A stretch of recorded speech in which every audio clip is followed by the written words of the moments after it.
Hello friends, how are you. चलिए, तो आज हम डिस्कस करेंगे numerical based on superposition principal.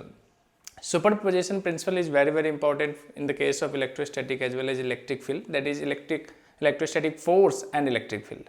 दोनों केस में सुपरपोजिशन काफ़ी इंपॉर्टेंट, इससे बहुत अच्छे अच्छे न्यूमेरिकल्स बनते हैं। प्रीवियस लेक्चर में हमने what is superposition principle, what tells about the superposition principle, ये सब हमने डिस्कस कर लिया है। पर्टिकुलरली इस लेक्चर में हम न्यूमेरिकल से स्टडी करने वाले हैं based on superposition principal. Future class में जब हम इलेक्ट्रिक फील्ड पढ़ेंगे तो वहाँ पे भी सुपरपोजिशन प्रिंसिपल के बेस पे बहुत अच्छे अच्छे न्यूमेरिकल्स है। तो फिलहाल अभी हम इलेक्ट्रोस्टैटिक जो फोर्स है उसके ऊपर सुपरपोजिशन की हम बात करते हैं। थोड़ा सा रिकॉल करा दो, अगर दो चार्ज है, सिर्फ दो चार्ज है, तो उस केस में आपको क्या मिलेगा, Coulomb's law, that is electrostatic forces K(Q1 Q2 by R²। But अगर मल्टीपल चार्जेस, दो से ज़्यादा चार्जेस है, उस केस में क्या होगा, यहीं पे आ जाता है superposition principle. According to superposition principle, when more than two charges are present, then the net force due to these charges is the vector sum of all charges, vector sum of electrostatic force due to all charges. ये हो जाएगा, जितने भी charges उससे जो भी force बनेगा उस सबका क्या ले लेना है, वेक्टर फॉर्म, तब जाके ऐड कर देना, यही होगा हमारे पास। बट जब हम नेट फोर्स कैलकुलेट कर रहे होंगे उस केस में अगर दो चार्ज के बीच का जो फोर्स होगा वो हमेशा बाकी चार्ज पे डिपेंड नहीं कर रहा होगा। That means the electrostatic force between two charges is unaffected due to presence और एब्सेंस ऑफ अनदर चार्जेज। उसके होने ना होने से कोई फर्क नहीं पड़ने वाला है। दो चार्ज का हमेशा जो फॉर्मूला है, अगर एयर में है तो K(Q1 Q2 by R², अगर कोई डाइलेक्ट्रिक मीडियम है तो वहां पे एप्सिलॉन r से हम क्या कर लेंगे, डिवाइड कर लेंगे। यस, चलिए, तो अभी आज के लेक्चर में हम न्यूमेरिकल स्टडी करने वाले, तो 1 by 1 हम सारे न्यूमेरिकल देखते हैं। काफी इंटरेस्टिंग, बहुत अच्छे से न्यूमेरिकल्स है इसमें। चलिए, फर्स्ट क्वेश्चन हम देखते हैं, एनसीईआरटी का ही क्वेश्चन है।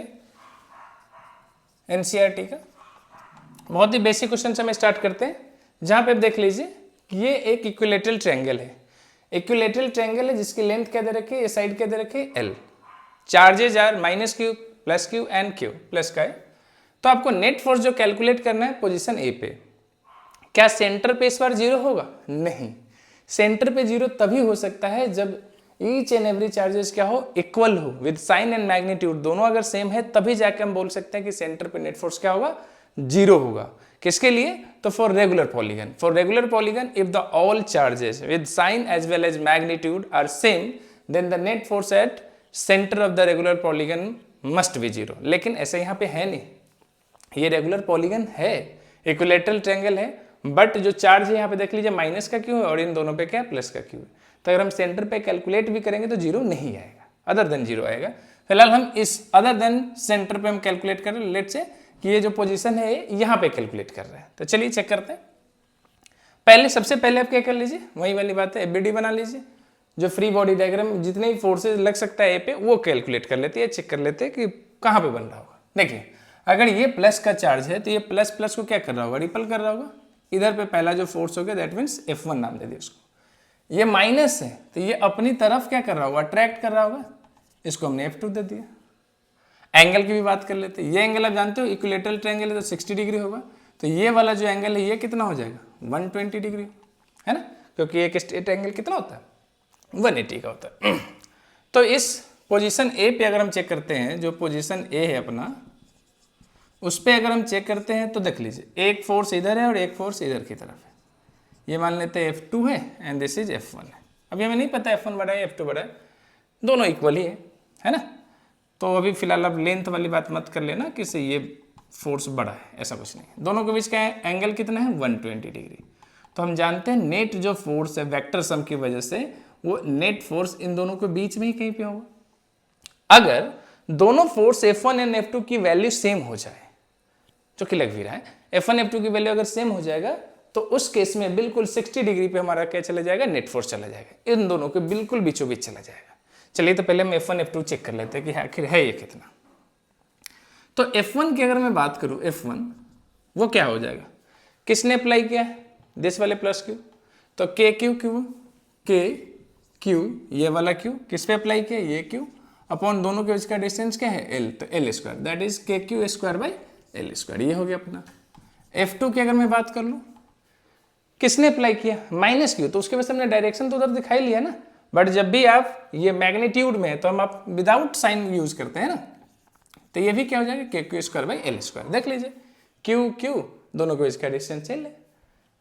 तो यहाँ पे आप देख सकते हैं F1 F2 क्या हो गया, बराबर हो गया, जिसकी वैल्यू क्या है के Q square by L square है, जिसको हमने लेट कर लिया कि ये क्या है F है। हमने क्या मान लिया, इसको F मान लिया। F1 F2 की वैल्यू हमने क्या मान लिया, F है। तो अब F इज इक्वल टू हो जाएगा के Q square by L square, ताकि हमें शॉर्ट जो ट्रिक है वो अप्लाई करने में आसानी हो। ठीक है कि नहीं, हम ये अब नहीं लिखने वाले हैं कि under root F1 square plus F2 square plus 2 F1 F2 cos theta जा थीटा कितना 120 डिग्री। इसे हम क्यों यूज कर रहे हैं, जब दोनों इक्वल है तो नेट फोर्स के लिए देख लीजिए सीधे। इस केस में नेट फोर्स के लिए हम क्या लगा लेंगे, सिर्फ ये वाला formula 2F cos theta by 2, wait theta कितना है, थीटा है 120 डिग्री। देख लीजिए इन दोनों के बीच का एंगल कितना है, ये फॉर्मूला होता है ना 2F cos theta. When F1 F2 दोनों सेम हो तो उस केस में आप क्या लगा दीजिए, ये फॉर्मूला डायरेक्टली आप यूज कर सकते हैं। तो देख लीजिए 2F cos 60 डिग्री हो गया, 2F cos 60 क्या होता है, हाफ। तो नेट फोर्स क्या आ गया, F के बराबर, और F क्या है देख लीजिए के Q square by L square.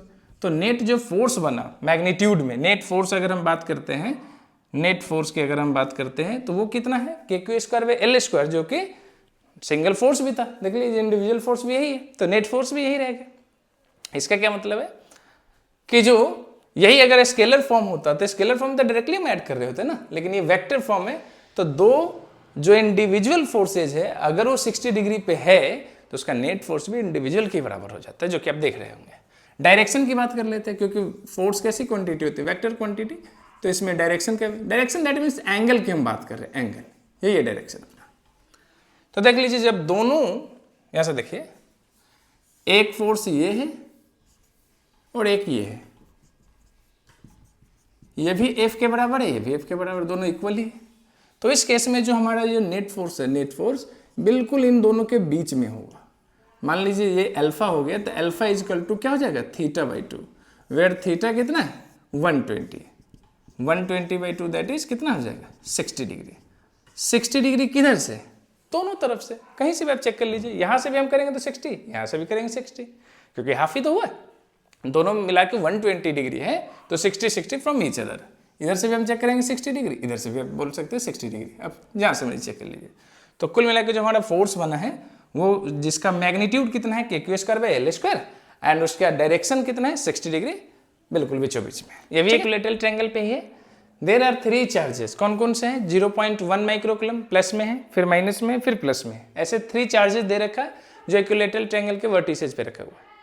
अब आपको क्या करना है, उसका साइड भी दे रखा है √3 मीटर है। अब आपको नेट फोर्स कैलकुलेट करना है सेंटर पे। पिछली बार हमने कहाँ पे चेक कर लिया था, किसी वन वर्टिसेज पे हम चेक कर लिए थे, इस बार हमें सेंटर पे चेक करना है। क्या सेंटर पे 0 होगा, क्या चेक कर पा रहे हैं, क्या सेंटर पे 0 होगा, नहीं हो पाएगा। क्यों, क्योंकि जो चार्ज है देखिए प्लस माइनस प्लस, आगे ना एक माइनस में, तो ये सेम नहीं है।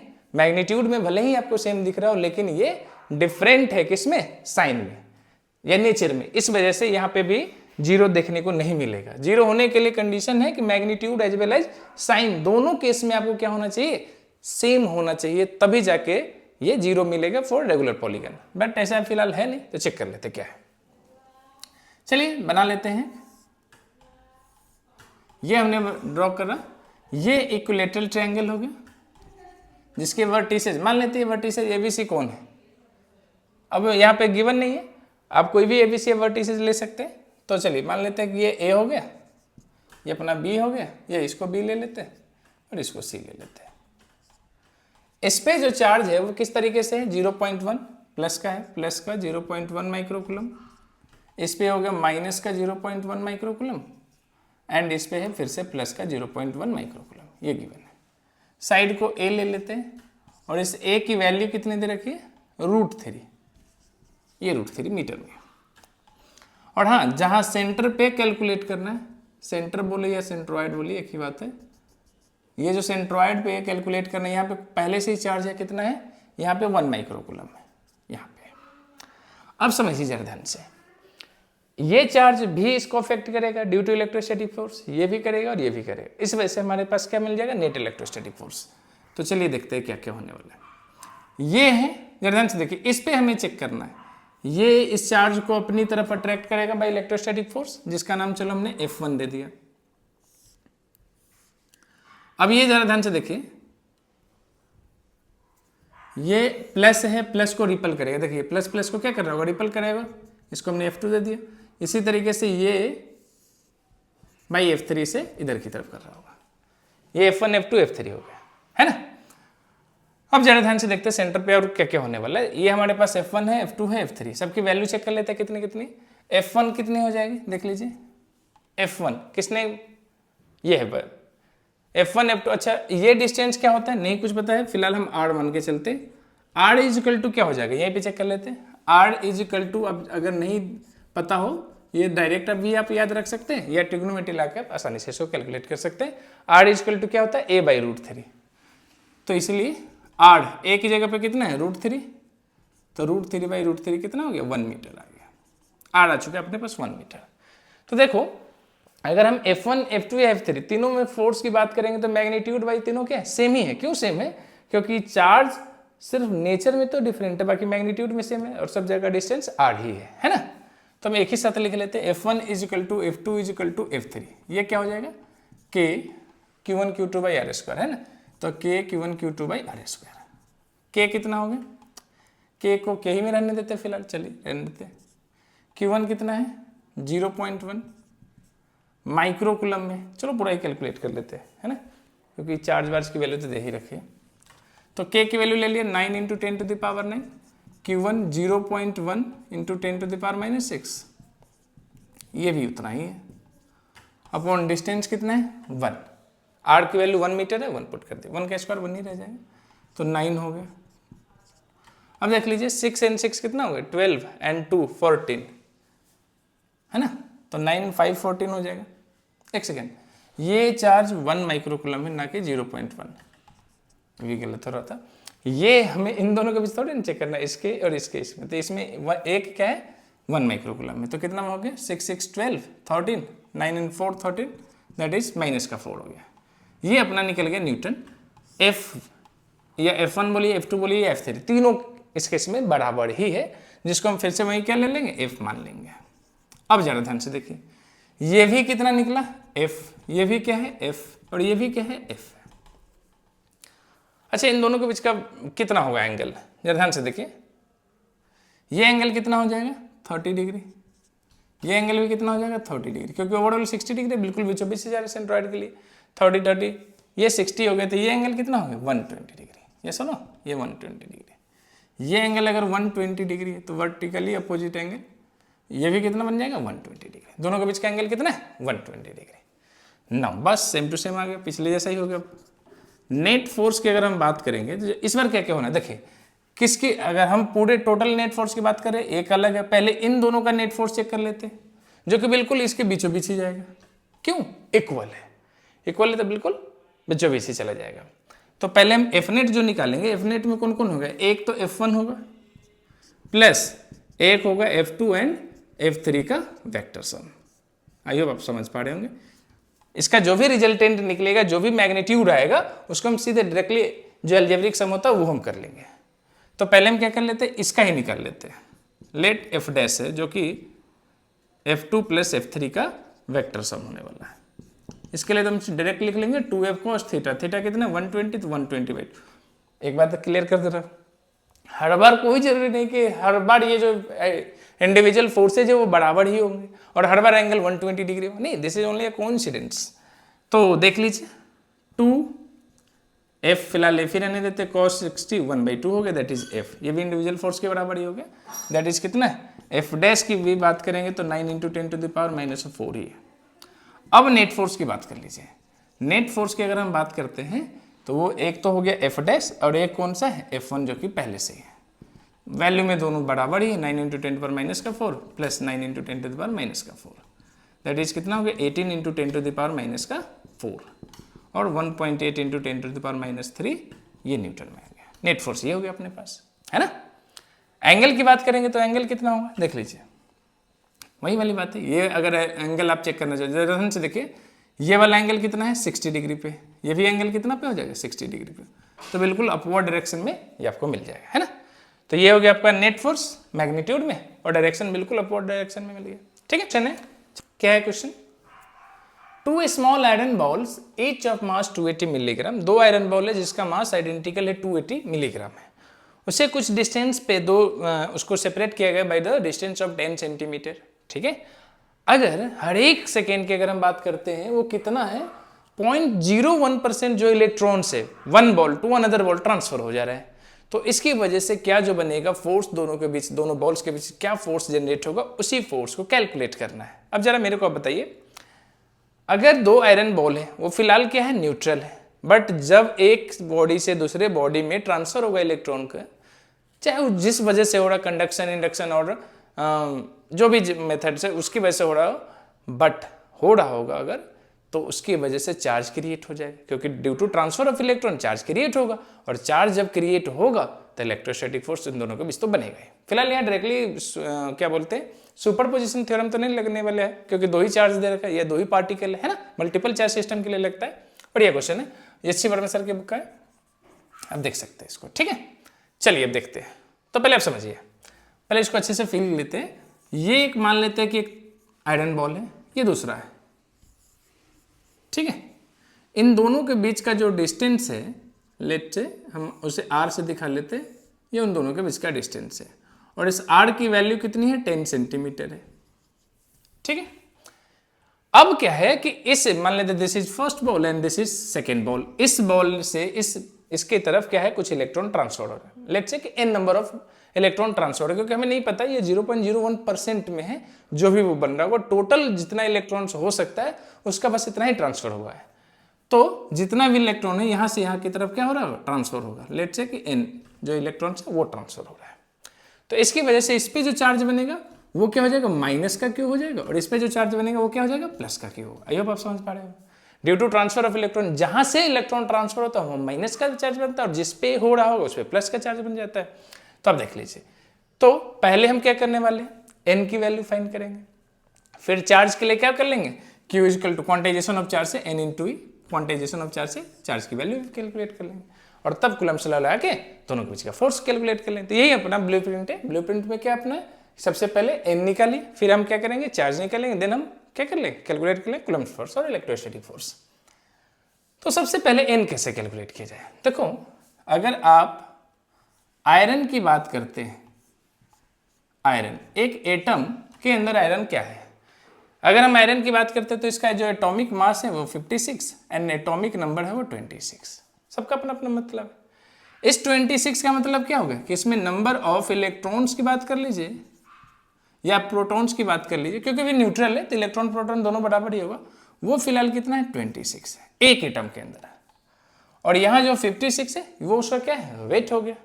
तो हमें वेट गिवन है ना, तो ये इसका क्या है एटॉमिक वेट है, एटॉमिक वेट या एटॉमिक मास जो भी आप बोल लीजिए कि ये कितना है 56 है।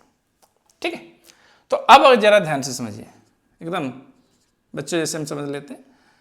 56 ग्राम अगर मास है, देख लीजिए 56 ग्राम अगर मास है तो कितना है 26 इलेक्ट्रॉन्स है ना। 56 ग्राम मास ऑफ आयरन कंटेन्स, बताइए कितना हो जाएगा, कितना कंटेन हो जाएगा 26 इलेक्ट्रॉन्स, ये सुनो। चलिए, लेकिन हमारे को मास कितना दे रखा है 280 मिलीग्राम, 280 इंटू 10⁻³ कर दे रहा हूँ ताकि ग्राम ग्राम में ही रहे। अगर इतना होगा तब कितना हो जाएगा, तो 26 अपॉन अपने पास हो गया 280 इंटू 10⁻³ इतना इलेक्ट्रॉन्स है। लेकिन ये तो एटम के लेवल पे, हमें तो मॉलिक्यूलर लेवल पे चाहिए, क्योंकि मॉलिक्यूल्स एक बॉल है वो एटम तो नहीं हो सकता ना, मॉलिक्यूल्स हो गए है ना। तो उसके लिए हमें क्या चाहिए एवोगाड्रोज नंबर, तो 6 इंटू 10⁻23 अगर ये अगर होता तो उसके लिए हम क्या कर लेंगे मल्टीप्लाई कर देंगे, और क्या 280 ये प्लस में भेज दीजिए ऊपर, और ये अपना इधर क्या हो गया, सॉरी एक 56 छूट गया था, आई एम सो सॉरी, ये 56 है, ये जाके मल्टीप्लाई में होगा 280 इंटू 10⁻³ चलिए ये हो गया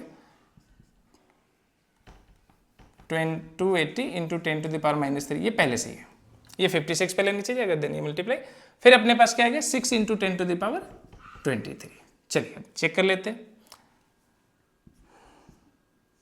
28 2 जा 56, ये 10 जाओगे, 2 5 जा 10 कट गया, 6 5 जा कितना हो गया 30, 26 इंटू 30 3 ले लेते, 10 टू द पावर 24 माइनस का 3 कितना हो गया 21, 24 हो गया ना। ये अपना पहले ये देख लेते 26 इंटू 5 है, 5 6 जा 30, तो एक 10 ये हो गया और 10 टू द पावर 20 ये था, है ना, तो 21 आ गया 78। तो ये अगर हम देखते हैं तो कितना आ चुका है 78 into 10 to the power 21, that is 7.8 into 10 to the power 22। इतना इलेक्ट्रॉन्स है। ये जो इलेक्ट्रॉन्स है ये टोटल इलेक्ट्रॉन्स है। टोटल इलेक्ट्रॉन्स अपने पास कितना आ गया बता दीजिए, that is 7.8 into 10 to the power 22। ये अपने पास टोटल इलेक्ट्रॉन्स है ना। बट क्या टोटल इलेक्ट्रॉन ट्रांसफर हुआ? नहीं, उसका सिर्फ 0.01% ही इलेक्ट्रॉन ट्रांसफर हो रहा है, टोटल तो हो नहीं रहा है। तो अब जो रिक्वायर्ड इलेक्ट्रॉन्स है, जो हमें चाहिए, वो इलेक्ट्रॉन कितना हो जाएगा, रिक्वायर्ड इलेक्ट्रॉन्स, और जो ट्रांसफर हो रहा है इलेक्ट्रॉन्स उसकी अगर हम बात कर ले तो 7.8 इंटू 10 टू द पावर 22 का 0.01, हाँ 01% है, हटा लेते हैं। तो ये कितना आ गया n की, अगर अब हम यहाँ से बात कर लेते हैं तो 7.8 इंटू 10 टू द पावर, देख लीजिए ये 20 है, 2 and 2 4 कितना बच जाएगा 18 बच जाएगा, है ना। 18 इलेक्ट्रॉन्स, इतना इलेक्ट्रॉन्स क्या है ट्रांसफर हुआ है। ये इलेक्ट्रॉन ट्रांसफर हो रहा है, जो n है ना 7.8 इंटू 10 पावर 18 इलेक्ट्रॉन, ये ट्रांसफर हो रहा है from one body to another body. अब चार्ज चेक कर लेते हैं, Q इक्वल टू क्या होता है N, क्वांटाइजेशन ऑफ चार्ज से। n की वैल्यू कितना है ये अपने पास, और E 1.6 into 10 to the power minus of 19। चलिए चेक कर लेते हैं।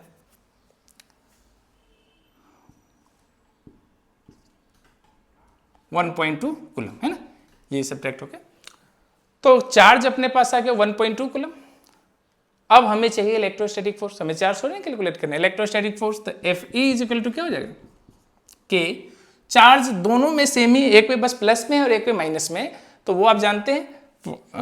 मैग्नीट्यूड हम सिर्फ पुट करते हैं तो के क्यू स्क्वायर अपॉन डिस्टेंस है r, तो r स्क्वायर, के 9 इंटू 10 टू द पावर 9 हो गया, ये 1.2 इंटू 1.2 है, एंड r कितना है 10 सेंटीमीटर, 10 का स्क्वायर 100 सेंटीमीटर को मीटर में कर ले, ये हो गया।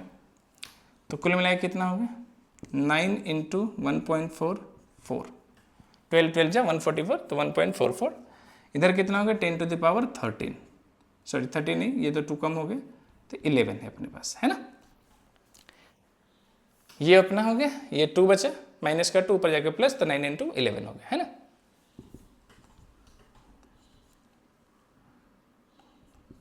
ये अपने पास हो गया into 10 to the power 11, that is 1.296 into 10 to the power 12 newton. ये अपने पास फोर्स हो गया। तो अगर इतना इलेक्ट्रॉन ट्रांसफर हो रहा है तो उसकी वजह से दोनों आयरन बॉल के बीच का जो फोर्स जनरेट होगा वो approximate 1.3 into 10 to the power 12 newton force का। देयर आर 4 चार्जेज है, 4 आइडेंटिकल चार्जेज, सबको हमने कहाँ पे प्लेस कर लिया है, स्क्वायर के वर्टेक्स पे हमने प्लेस कर दिया है। तो उसकी वजह से अगर नेट इलेक्ट्रोस्टैटिक फोर्स पूछा जाता है कहाँ पे, सेंटर पे, तो 0 होगा, क्योंकि रेगुलर पॉलीगन है, स्क्वायर एक रेगुलर पॉलीगन है, और उसके सेंटर पे अगर हम चेक करते हैं due to identical charges in both magnitude as well as sign, तो उसकी वजह से सेंटर पे इलेक्ट्रोस्टैटिक फोर्स तो 0 हो गया। बट सेंटर पे नहीं पूछा हुआ है, कहाँ पे पूछा हुआ है, तो ये पूछा है किसी एक वर्टेक्स पे, क्योंकि आइडेंटिकल है, चार्जेस आइडेंटिकल है, तो किसी भी एक वर्टेक्स पे चेक करेंगे सेम ही आएगा। बहुत ही सिंपल है, बहुत ही बेसिक क्वेश्चन है, बहुत ही आसानी से होने वाला है। तो ध्यान से देखिए इसको क्या कैसे करना है। लेट्स से कि एक स्क्वायर है, ये एक स्क्वायर है, इधर ड्रॉ कर लेते हैं। ये कौन सा मार्कर आ गया, ये मान लेते हैं कि एक स्क्वायर है, इसके जो वर्टेक्स है इस पे हमने आइडेंटिकल चार्ज जो पुट कर दिया है वो क्या है, क्यू है, प्लस का क्यू है। चलिए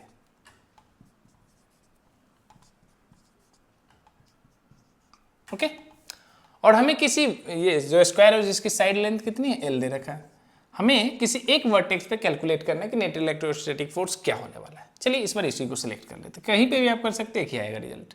इसको हमने सिलेक्ट करा तो इस चार्ज की वजह से इस पे जो प्लस का चार्ज है, प्लस प्लस को रिपल करेगा, मान लेते हैं F1 इधर की तरफ हो गया।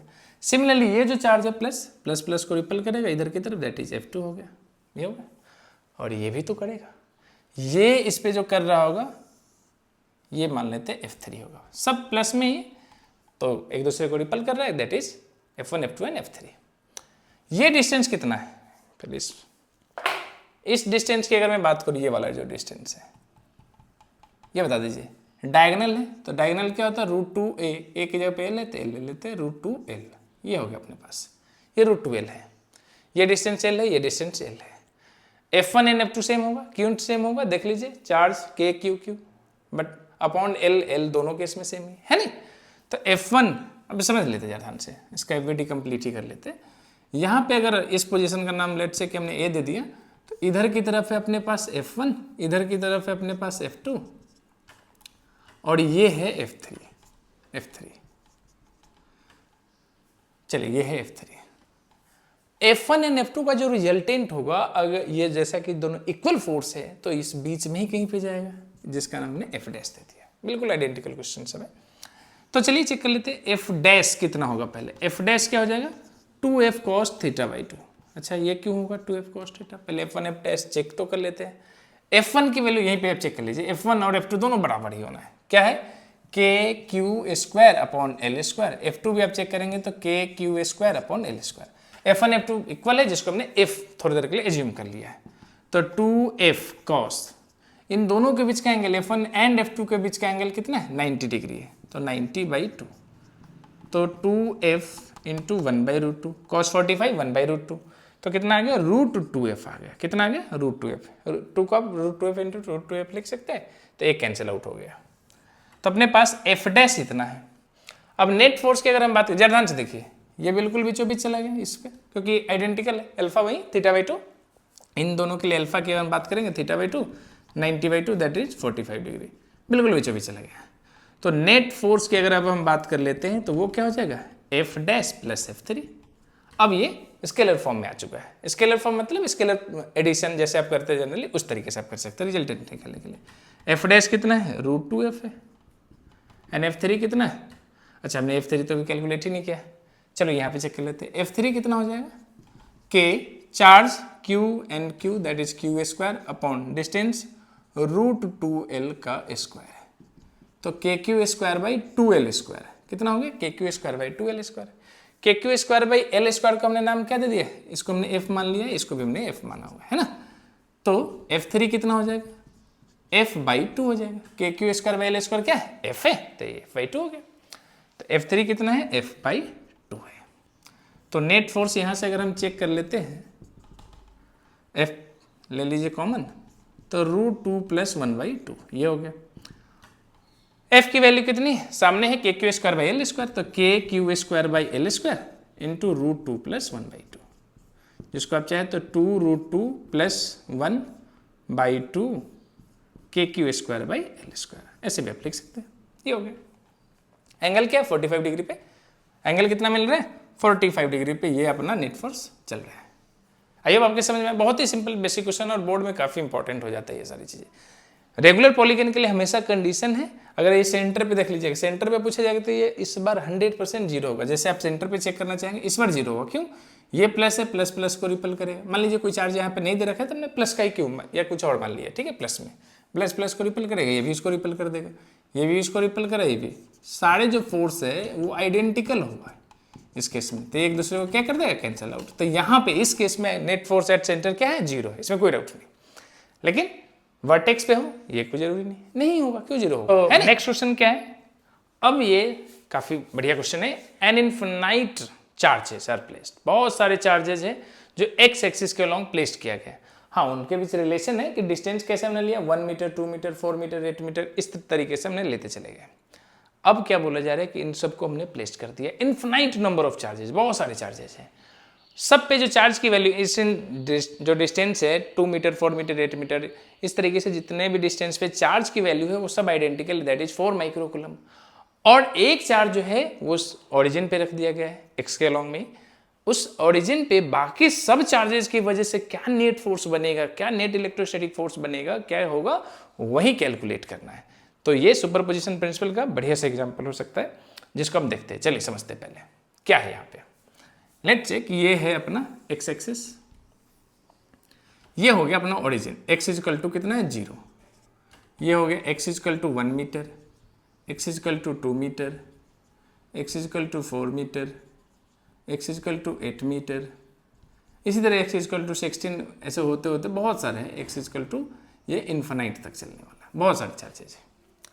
ओके, अब 0 पे, ओरिजिन मतलब 0 पे कितना चार्ज है 1 कूलम है, ये है चार्ज अपने पास।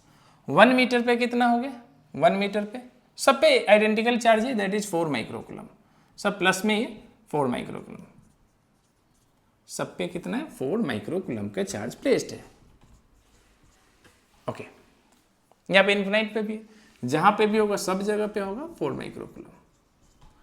अब देख लीजिए इन सब चार्ज की वजह से ये जो 1 माइक्रो कूलम है उस पर नेट फोर्स क्या बनेगा वो हमने कैलकुलेट करना है। जरा ध्यान से देखिए, अगर मैं बात करूं ये प्लस है, ये भी प्लस है, प्लस प्लस को रिपल करेगा, मान लेते हैं डेट से ये F1 बन गया। इसी तरह ये वाला भी इसको करेगा, F2 बन गया। इसी तरह बाकी भी करेगा, F3 बन गया। यहाँ तो पता नहीं कितने सारे, infinite number of charge, infinite number of forces बन सकता है, ये सुनो।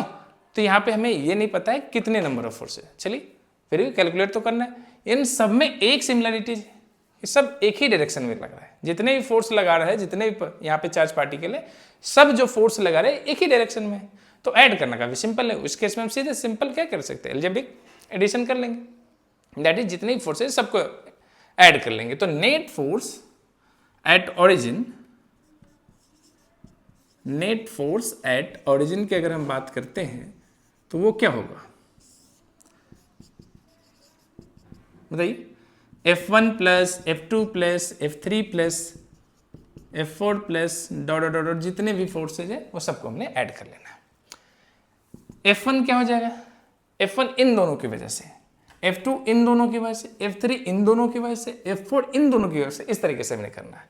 तो F1 क्या हो जाएगा K 1 coulomb into 4 micro coulomb upon दोनों के बीच का डिस्टेंस कितना होगा 1, तो 1 का स्क्वायर कर लिया। सिमिलरली F2 की अगर हम बात करते हैं तो K, ये 1 कूलम तो सब में कॉमन होगा, 4 माइक्रो कूलम भी सब में है, अपॉन इन दोनों के बीच का डिस्टेंस कितना होगा, यहाँ से यहाँ तक की मैं बात करूँ, अब ये डिस्टेंस कितना होगा 2 मीटर, तो 2 का स्क्वायर होगा। Similarly K 1 coulomb 4 micro coulomb, ये सब की वैल्यू हम बाद में पुट कर लेंगे, माइक्रो कूलम कूलम ये सब बाद में कर लेंगे, फिलहाल ये 3 का स्क्वायर हो जाएगा। इसी तरह K 3 नहीं है, सॉरी 3 है भी कहीं, 4 है, 3 तो है नहीं, 4 है, 4 का स्क्वायर हो गया। K 1 कूलम 4 माइक्रो कूलम और अगला कौन है 8, तो 8 का स्क्वायर हो गया। इसी तरीके से अपना चल रहा होगा, है ना। अब इसमें जो कॉमन है वो सबको हम बाहर निकाल लेते हैं, पहले कॉमन चेक कर लीजिए।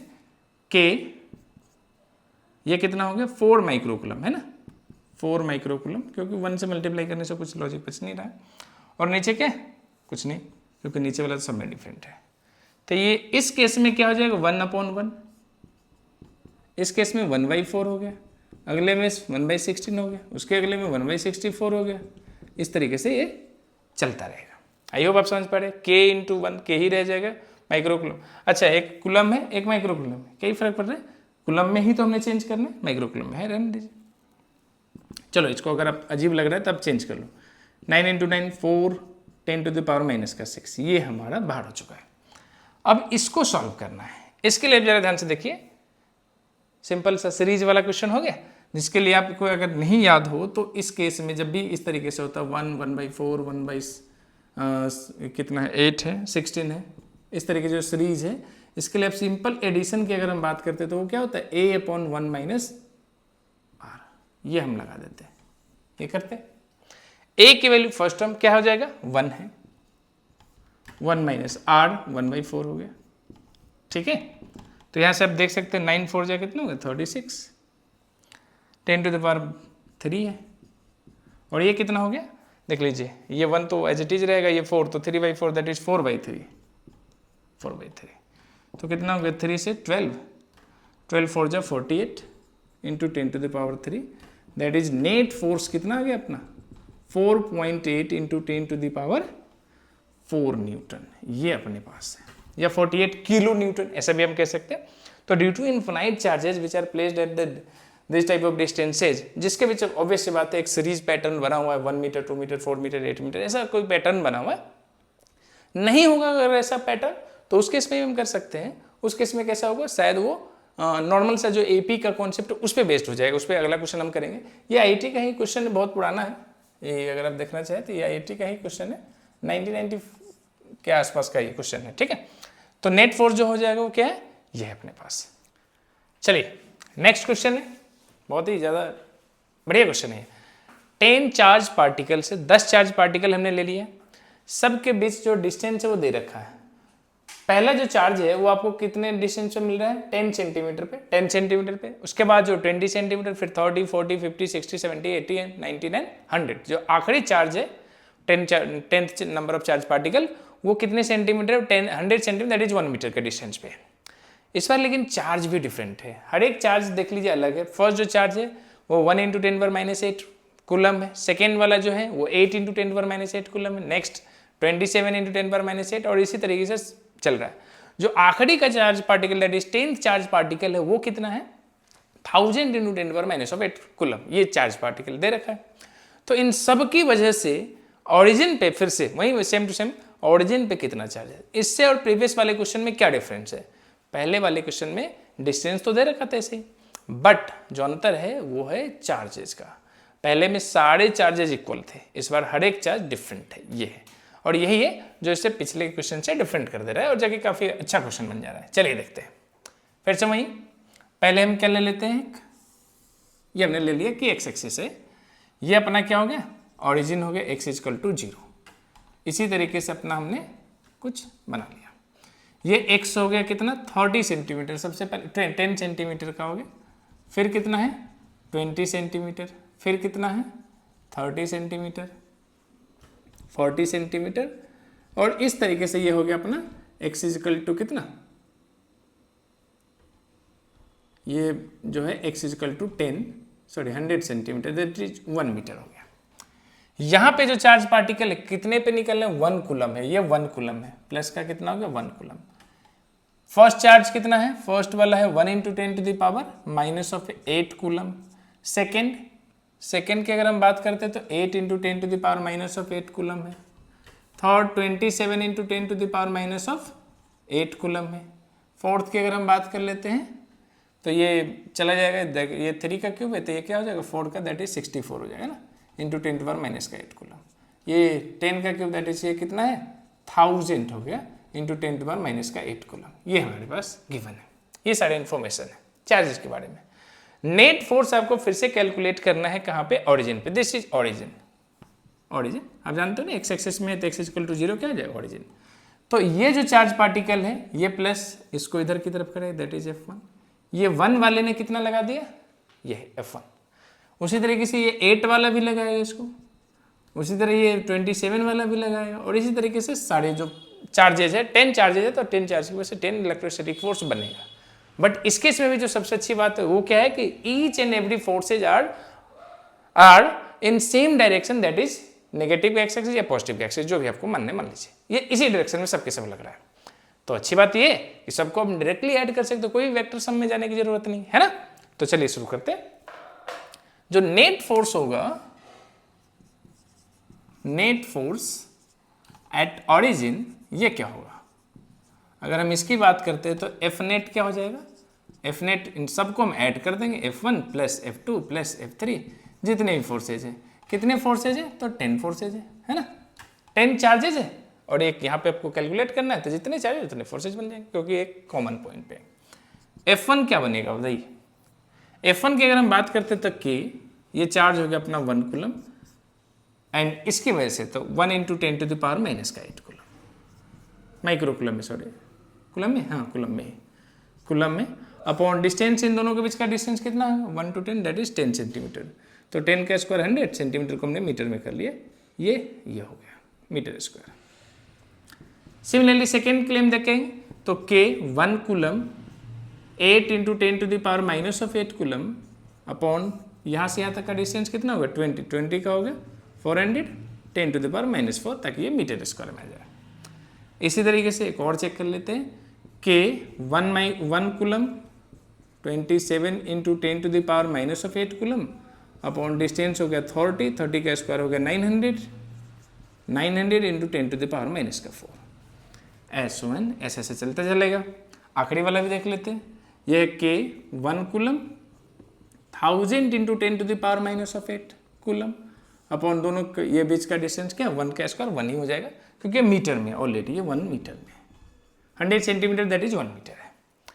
ये है हमारे पास हर एक है, इसको ऐड करना भी है, 10 तक चलना है। कोई जरूरी नहीं 10 तक, ये बहुत सारा भी हो सकता है नहीं? तो यहाँ तो हमने 10 तक चेक करा है। अब देख लीजिए जरा ध्यान से, देख लीजिए इसमें बाकी कुछ कॉमन हो ना हो, के तो कॉमन है। पहले के को बाहर कर लेते हैं, है ना? के को हमने बाहर कर लिया, तो बाकी क्या बच गया अंदर में 10⁻⁻ क्या है -8 है। नीचे क्या हो जाएगा 10⁻⁻2। ये सुनो देख लीजिए 100 है 10⁻⁻4 -2 बच गया। इधर देखें तो 8 × 10⁻⁻8 है, और नीचे देखें तो 4 × 10⁻⁻2 है। 4 2 जा 8, ये कट गया। प्लस इसमें देख लेते हैं कि तुमने बाहर निकल लिया 27 × 10⁻⁻8 है अपॉन 9 × 10⁻⁻2 है, ताकि कॉमन पावर भी हम निकालते चले। यही हमारा मेन एम है। इधर देख लेते हैं के बाहर है 1000 × 10⁻⁻8 है, नीचे कितना है 1 है, ये अपने पास है। ओके ओके, चलिए देखते हैं जरा ध्यान से हमारे पास क्या मिलने वाला है। के को भी एज इट इज हमने बाहर रखा है। ये 10⁻⁻6 हो गया। ये कितना हो गया 2 × 10⁻�6 हो गया, है ना? प्लस का 2 हो जाएगा। ये 9 3 जा कट गया, 3 × 10⁻⁻6 हो गया, प्लस डॉट डॉट। ये कितना हो गया, क्या इसे देखिए 10⁻⁻6 2 0 हटा दिए, 10 × 10⁻�6 लिखा जा सकता है, बिल्कुल लिखा जा सकता है ना? अब इसमें के की चलो वैल्यू पुट कर लेते हैं। 9 × 10⁻9 है, 10⁻6 हमने कॉमन ले लिया। तो अब अपने पास क्या बच रहा है, इसमें कुछ नहीं तो 1, इधर 2, इधर 3, इधर 4 डॉट डॉट डॉट डॉट, और ये आ गया आखिरी 10 है या नहीं? 10⁻6 तो हमने कॉमन ले लिया। अब कितना सिंपल है, बहुत बेसिक हो गया, है नहीं? 10th क्लास का जो एपी है उसको आप अप्लाई कर दीजिए। 1 to 10 का जो हम सम करेंगे तो क्या जाएगा 1 to 10 दैट इज एसएन हमें निकालना है। 10 + 1 11, 11 × 5 दैट इज 55। फिर भी हम चेक कर लेते हैं कैसे। तो एसएन का जो फॉर्मूला है वो आपको अगर याद हो तो ठीक है, नहीं तो यहाँ से आप देख लीजिए। क्लास 10th में आपने पढ़ा होगा एपी n/2 × 2a + n - 1 × 2, क्योंकि एपी का सीरीज है ना, सीक्वेंस है। देखिए 1 2 चेक करने के लिए बस आपको कॉमन डिफरेंस जो डी टर्म होता है वो सेम होना चाहिए सब में। 2 - 1 1, 3 - 2 1, 4 - 3 1, ये एपी है ना? n कितने टर्म है 10th टर्म है दैट इज 10/2। फर्स्ट टर्म क्या है 1 ही है। n कितना है 10, 10 - 1 दैट इज 9, और d कॉमन डिफरेंस 1, 1 के बीच सबके बीच का डिफरेंस कितना है 1 है। तो ये 5 2 + 9 कितना हो 11 दैट इज 55। अगेन वही 55 सिंपल है। जब फर्स्ट टर्म 1 होता है आप डायरेक्ट भी कर सकते हो। तो ये अपने पास अगर नेट इन सब का जो एडिशन है वो कितना है 55 है। चलिए इसको पुट कर लेते हैं 9 × 10⁻³ × 55 दैट इज 4.95 × 10⁻³ कितना हो गया 5। 4.95 × 10⁵ न्यूटन, ये अपना फोर्स है जो आपको दिख रहा होगा। 4.95 है ये, 4.95 × 10⁵ न्यूटन ये आ गया। अभी आप जैसे कि आप देख पा रहे हो 10 है, मान लीजिए 20 चार्जेस 30 चार्जेस 100 चार्जेस जितना भी हो, अगर चार्ज इस तरीके से अरेंज दे रखा है ताकि आपको सिंप्लीफाई करे। अगर मान लीजिए कि कुछ नहीं ऐसे हो, अपने मर्जी से कोई चार्ज है 1 कूलम 2 कूलम 3 कूलम ऐसा डिस्टेंस भी कुछ अजीब से करीब से, तो उस केस में फिर ये अपील लगेगा, इस बात की कोई गारंटी नहीं है। हाँ, तो जनरली आपसे जो क्वेश्चन दिया जाएगा जैसे एसी वर्मा सर की बुक का है, तो वो इसी पैटर्न पे दिया जाएगा, या तो आप एपी बने जीपी बने एचपी, इस तरीके से सीक्वेंस बन जाए, सीरीज बन पाए। नहीं तो फिर तो भी मान लीजिए 100 चार्ज दे दिया है और इसको कैलकुलेट करना जनरली, तो कैसे पॉसिबल है कि हम उतने टाइम में फिर तो पूरा ही छोड़ के एक ही क्वेश्चन पूरे पेपर में कर पाएंगे, वो भी करेक्ट हो या ना हो उसकी भी कोई गारंटी नहीं है ना।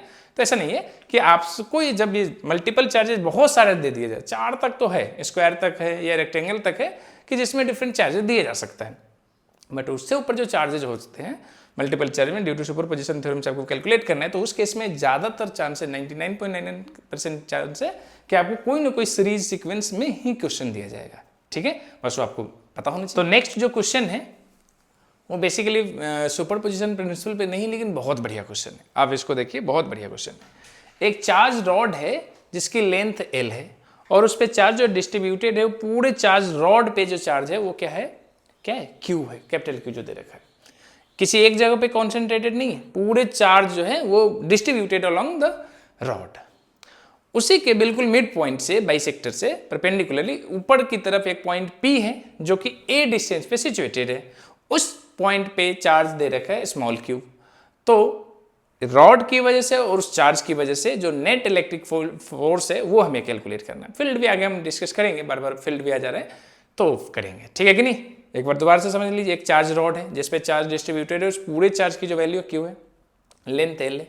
यहाँ से इसके बिल्कुल बीचों बीच परपेंडिकुलर बाइसेक्टर पे अगर हम चार्ज चेक करेंगे तो वहाँ पे एक पॉइंट P है जिसपे चार्ज स्मॉल q दे रखा है और डिस्टेंस जो है a है। तो net force due to this charges हमें कैलकुलेट करना है। चलिए चेक करते हैं, बहुत इंटरेस्टिंग क्वेश्चन है, देखिए जरा ध्यान से। ये एक चार्ज रॉड है, समझते हैं इसको। ये एक चार्ज रॉड है जिसकी लेंथ कितनी दे रखे हैं, L, और इस पे जो चार्ज है, इस चार्ज की जो वैल्यू है वो प्लस का Q है, ठीक है। इसके बिल्कुल सेंटर से परपेंडिकुलर बाइसेक्टर लेना है, तो ये हमने ले लिया परपेंडिकुलर बाइसेक्टर, बिल्कुल बीचों बीच, है ना। ये जो डिस्टेंस है, ये डिस्टेंस दे रखा है a, और यहाँ पे एक चार्ज पार्टिकल है दैट इज P है जिसका नाम, और यहाँ पे जो चार्ज है वो क्या है, प्लस का Q स्मॉल वाला। इस पे याद रहे, पूरे किसी एक जगह पे चार्ज Q नहीं है, पूरे पे कॉन्टिन्यूसली डिस्ट्रीब्यूटेड है। इस पूरे पे चार्ज पे जो है चार्ज पार्टिकल, वो चार्ज की वैल्यू कितनी, Q है। ये रॉड है, ये आप देख पा रहे हैं, ये रॉड है। तो ये करना है। तो जब भी डिस्ट्रीब्यूशन ऑफ चार्ज, आगे हम जब पढ़ेंगे इलेक्ट्रिक फील्ड में, तो वहाँ पे डिस्ट्रीब्यूशन काफ़ी है चार्ज का, है ना। रिंग है, सेमी सर्कुलर रिंग है, चार्ज रॉड है, बहुत सारी चीज़ें वहाँ पे हमें डिस्कस करने के लिए इलेक्ट्रिक फील्ड में। एक इलेक्ट्रिक फोर्स के ऊपर भी देख लेते हैं। तो जरा ध्यान से देखिए, इस केस में अगर हम देखेंगे तो चार्ज यूनिफॉर्मली डिस्ट्रीब्यूटेड है। कैसा है, यूनिफॉर्मली डिस्ट्रीब्यूटेड है। तो देख लीजिए, अगर यहाँ से किसी हम x डिस्टेंस पे, यहाँ से अगर हम देख लेते हैं x डिस्टेंस ले लेते हैं, ठीक है। यहाँ पे हमने एक छोटा सा एलिमेंट कट कर लिया, ये क्या अपना एलिमेंट है, ये है एलिमेंट। इस एलिमेंट के बारे में क्या कह सकते हैं, इस एलिमेंट का जो लेंथ है वो हमने ले लिया dx। लेंथ कितनी हो गई इसकी, dx हो गई, और इस पे जो चार्ज है वो हमने कितना मान लिया, dq। क्यों, x हमने लेंथ लिया था तो dx हो गया, छोटे से, इतना बड़ा नहीं, बहुत ही छोटा सा है, लेकिन दिखाने के लिए थोड़ा बड़ा से लिया। और इस पे जो चार्ज बन गया वो dq है, क्योंकि हमें जो कुलम्स लग लिए फॉर्मूला वो तो पॉइंट चार्ज के लिए है ना, पॉइंट चार्ज। तो मान लीजिए कि ये जो एलिमेंट है बिल्कुल पॉइंट का है, लेकिन वो दिखाना पॉसिबल नहीं था, इसलिए मैंने थोड़ा बड़ा बनाया। अब तो ये कुलम्स लॉ लग सकता है, इन दोनों के बीच का डिस्टेंस ये क्या हो जाएगा, देख लीजिए। यहाँ पे वो चार्ज वही dq वाला चार्ज है और ये प्लस का है, तो इधर से एक फोर्स जनरेट होगा जिसका नाम dq चार्ज है, इसकी वजह से हमने df दे दिया, ठीक है। सिमिलरली ये एलिमेंट इधर भी कट किया जा सकता है एज इट इज है, तो dq चार्ज है, तो इसकी वजह से भी ये क्या बन जाएगा, एक फोर्स जनरेट हो जाएगा जिसका नाम हमने क्या रख दिया, df रख दिया। दोनों आइडेंटिकल ही क्यों होंगे, देखिए चार्ज dq है, डिस्टेंस भी सेम है। अगर इस डिस्टेंस को मैं क्या बोलना चाहूँ, r बोल लेता हूँ थोड़ी देर के लिए, तो वो क्या हो जाएगा, x का स्क्वायर प्लस a स्क्वायर का ये रूट हो जाएगा। ये r बोलता हूँ तो ये r दोनों केस में सेम रहेगा, that is under root a square plus x square या x square plus a square, दोनों केस में सेम। तो चार्ज की वैल्यू dq दोनों में है, साथ में यहाँ पे भी चार्ज दोनों केस के लिए क्यू ही है और डिस्टेंस भी सेम है, तो ये दोनों फोर्स आइडेंटिकल है। नाम क्या होगा, dq। अब चलिए ध्यान से, ये एंगल जो है ये थीटा, लेट से हमने एज्यूम कर लिया, ये थीटा है तो ऑब्वियस बात है ये भी थीटा ही होगा, है ना, थीटा। तो जरा ध्यान से देखिए क्या क्या बनने वाला है। ये थीटा है तो ये वाला एंगल कितना हो जाएगा, वर्टिकली अपोजिट एंगल से ये भी थीटा बन जाएगा, और ये थीटा है तो ये भी क्या बन जाएगा, theta. This is theta, theta theta हो गया। तो इसका जो साइन कंपोनेंट है वो तो कैंसिल आउट हो जाएगा, नहीं कैंसिल आउट हो जाएगा, df साइन थीटा, इधर भी df साइन थीटा, ये दोनों तो एक दूसरे को कैंसिल आउट करते हैं, क्योंकि ईच एंड जो अदर है वो आइडेंटिकल इक्वल है और साथ में अपोजिट डायरेक्शन में तो कैंसिल आउट है। बट दोनों केस में जो जिंदा रहने वाला है वो क्या है, df cos थीटा, ये क्या है df, इसको ऐड नहीं करना है, ऐड तो करना है लेकिन by the help with the help of integration, normally सीधे ऐड नहीं करना है क्योंकि ये तो एलिमेंट छोटे छोटे, हमने ऐसे ऐसे एलिमेंट्स बनाए, इतने बड़े बड़े थोड़े, पॉइंट साइज का बहुत सारे हमने ऐसे बना दिए। कहाँ से कहाँ तक, तो ये लेंथ कहाँ है देख लीजिए, ये मिड पॉइंट है, मतलब सेंटर या परपेंडिकुलर बाइसेक्टर जो ऑप्शन लिए, उससे हम पीछे चले जाएंगे तो ये लेंथ को हमने मान लिया क्या माइनस का l/2, इसके लिए हम ले लेंगे माइनस का l/2 और इधर वाले के लिए ले लेंगे प्लस का l/2। तो माइनस l/2 से प्लस का l/2 में ये वेरी कर रहा है। कौन वेरी कर रहा है, एलिमेंट कर रहा है। थोड़ा आराम से देखिए, काफी बढ़िया क्वेश्चन, आसानी से समझ में आ जाएगा। तो ये अगर यहाँ से हम एलिमेंट लेके यहाँ तक चल रहे थे तो 0 to l ले लेते, लेकिन हमें परपेंडिकुलर बाइसेक्टर यहाँ से चेक करना है तो इधर का हमने माइनस का ले लिया, इधर का हमने प्लस का ले लिया, minus l/2 two plus l/2, अगर हम डिफरेंस करेंगे तो वो कितना आ जाएगा, l ही आएगा, है ना। तो अब जरा ध्यान से देखिए हमारे पास क्या है, जो नेट फोर्स है, नेट फोर्स की अगर हम बात करेंगे, ऑब्वियस सी बात है इंटीग्रेट करना पड़ेगा, that is df cos theta. यहाँ पे फिक्स नहीं है कि 2 ही df cos थीटा, ऐसा नहीं लिख रहे df cos theta plus df cos theta is 2 df cos theta, वो तब हो सकता था ना जो 2 ही एलिमेंट बन रहा था, यहाँ तो अनगिनत एलिमेंट है, हमें पता ही नहीं है कितना बनेगा, ये तो हमने इंटीग्रेशन में ही जाना पड़ेगा ऐसे को ऐड करने के लिए, तो हमने इंटीग्रेशन कर लिया। अब बाकी चीज़ अब चेक कर लेते हैं, जरा ध्यान से देखिए, कुछ चीज़ें की वैल्यू अब पहले से ही करके रख लेते हैं, इधर रख लीजिए, जिसकी जरूरत बार बार पड़ सकते हैं। कॉस थीटा कितना होगा, ये जो ट्रायंगल है, ये वाला ट्रायंगल, इसमें देख लीजिए कॉस थीटा क्या होता है, कॉस थीटा होता है बेस अपॉन हाइपोटेनस, तो बेस क्या हो जाएगा अपना a हो गया, अपॉन हाइपोटेनस क्या है r हो गया, that is a upon √a² plus x² हो गया कि नहीं। यहाँ से अगर मैं √a² प्लस x² की बात कर लूँ तो वो हो जाएगा a sec थीटा, क्योंकि कॉस थीटा नीचे आएगा जो कि सेक में चेंज हो जाएगा, एक चीज़ ये हो गया हमारे पास, एक चीज़ ये साइन थीटा अगर मैं बात करूँ तो वो कितना हो जाएगा, सबकी जरूरत पड़ने वाली है इसलिए पहले ही लिखे बैठे जाते। साइन थीटा क्या हो जाएगा, perpendicular that is x upon √a² plus x²। Tan theta क्या हो जाएगा, tan theta perpendicular upon base that is x upon a हो जाएगा, है ना। तो यहां से अगर मैं x चेक करूं तो वो क्या हो जाएगा a tan थीटा। चलिए ये सारी बातें हैं, कोई दिक्कत है यहां से नहीं। अब देख लीजिए df cos थीटा है हमारे पास, df कितना होगा, तो df की बात करूं तो यहां पे आप चेक कर लीजिए क्या क्या है। df क्या हो जाएगा k q और ये चार्ज है dq अपॉन दोनों के बीच का डिस्टेंस r है, तो k q dq upon r², ये हो गया।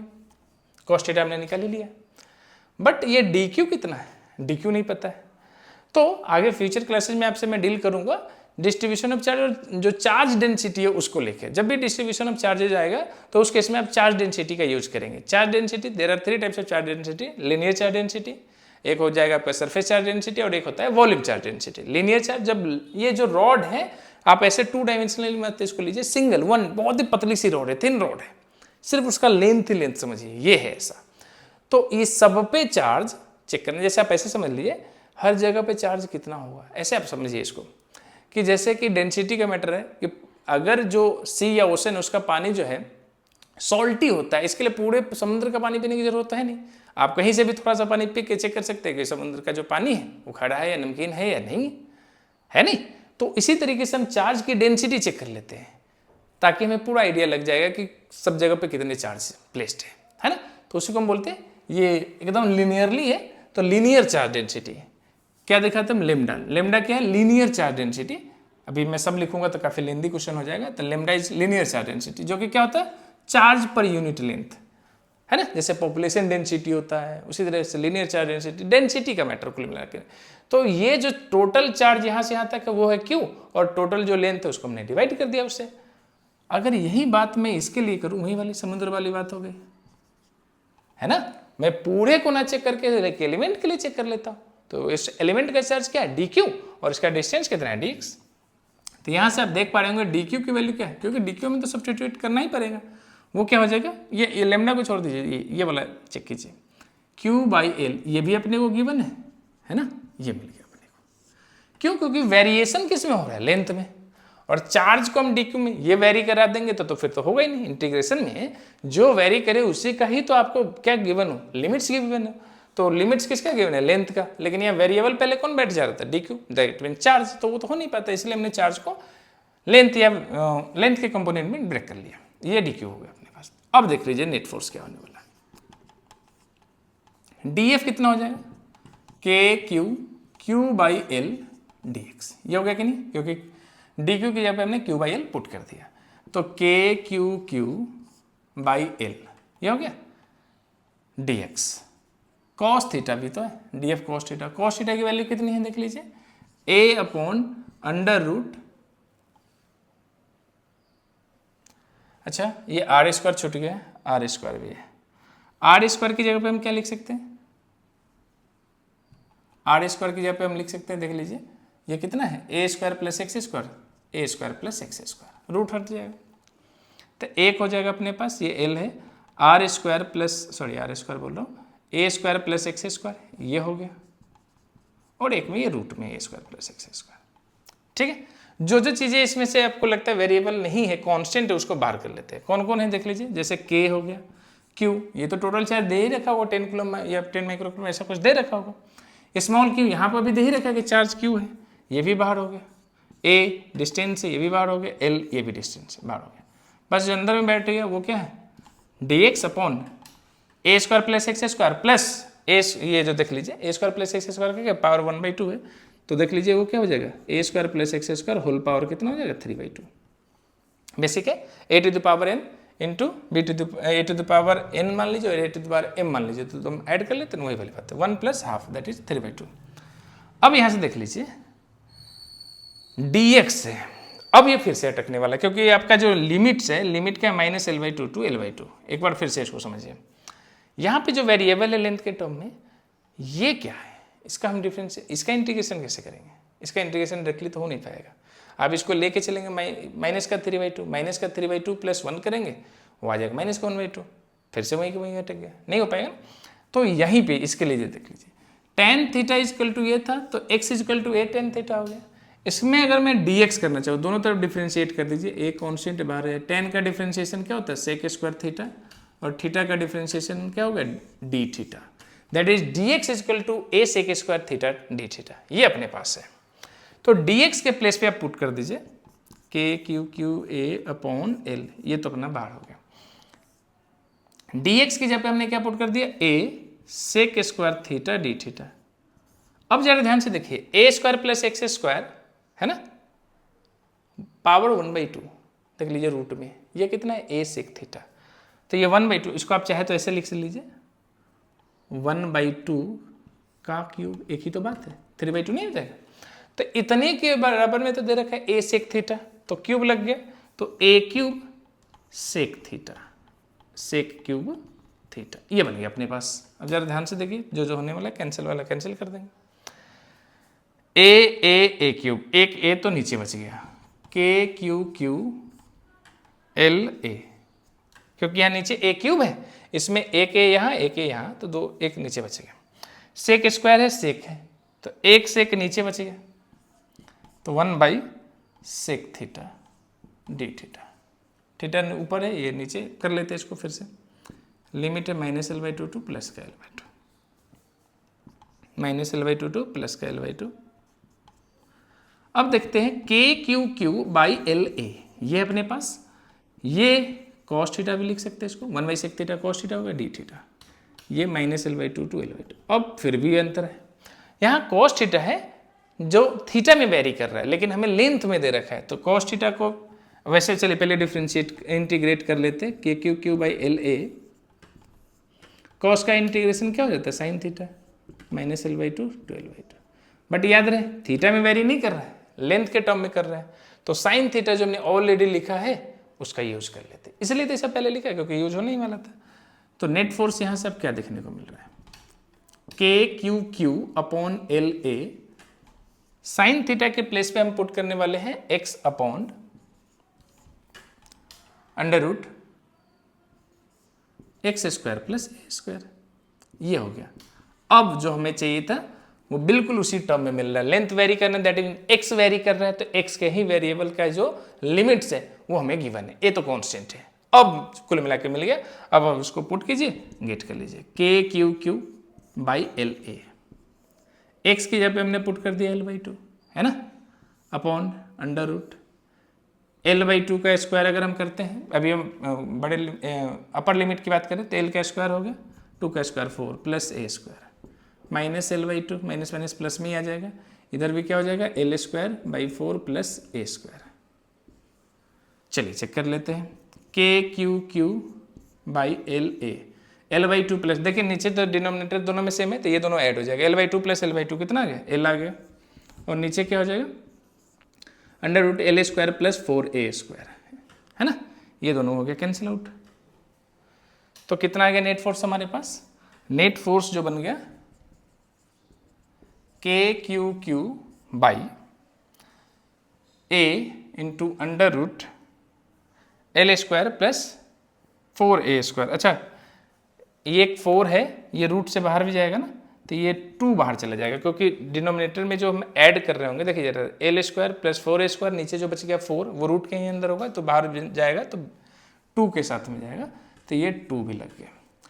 क्या है अपने पास l square plus 4a square, ये हो गया, ये रूट में है, ये बन गया आपका फाइनल आंसर। अगर आप चाहे तो इसको k को हटा के एप्सिलॉन नॉट के टर्म में लिखना चाहे तो k इक्वल टू क्या, तो 1/4 एप्सिलॉन नॉट, तो उसके टर्म में भी आप लिख सकते हैं।